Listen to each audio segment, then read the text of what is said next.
اداکار فیروز خان کے خلاف ساتھی فنکاروں کا مورچہ، کئی نے ان کے لیے جیل یاترا کا مطالبہ کر دیا تو کئی فنکاروں کا کہنا ہے کہ فیروز خان کو سخت سے سخت سزا دی جائے۔ یہ سارا طوفان ایسے وقت میں اٹھا ہے جب فیروز خان کی سابق اہلیہ علیزہ سلطان نے خود پر ہونے والے تشدد کے شواہد سوشل میڈیا پر پیش کیے۔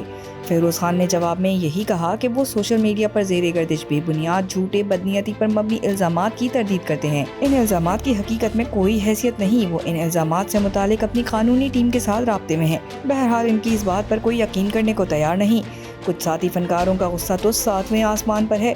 اداکار سحور علی کہتی ہیں کہ طلاق یافتہ بیٹیاں قتل کیے جانے والی بیٹیوں سے بہتر ہیں۔ ایک اور فنکارہ مریم نفیس کے مطابق سچ بولنے پر حملہ کرنا، مار پیٹ کرنا کسی صورت برداشت نہیں کیا جا سکتا۔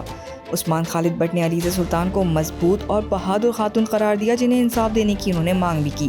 ایمن خان کہتی ہیں کہ گھریلو تشدد پر چپ رہنا کسی صورت درست نہیں، یہ جو کچھ بھی علیزہ کے ساتھ ہوا وہ ناقابل برداشت ہے۔ احسن محسن نے فیروز خان کو مشورہ دیا ہے کہ انہیں کسی کو مارنا پیٹنا ہے تو برابری کی بنیاد پر کسی ایک کا انتخاب کریں۔ انہوں نے تو فیروز خان کو نفسیاتی قرار دے کر گرفتار کرنے کا مطالبہ بھی داغ دیا ہے، جبکہ پسوڑی گر شائگل کہتی ہیں کہ فیروز خان کو تو جیل کے اندر ہونا چاہیے۔ اب بظاہر یہی لگ رہا ہے کہ فیروز خان کی تردید کو کسی نے خاطر میں نہیں لیا اور بیشتر یہ تسلیم کر رہے ہیں کہ وہ اپنی سابق اہلیہ علیزہ سلطان پر وحشیانہ تشدد کرتے رہے ہیں۔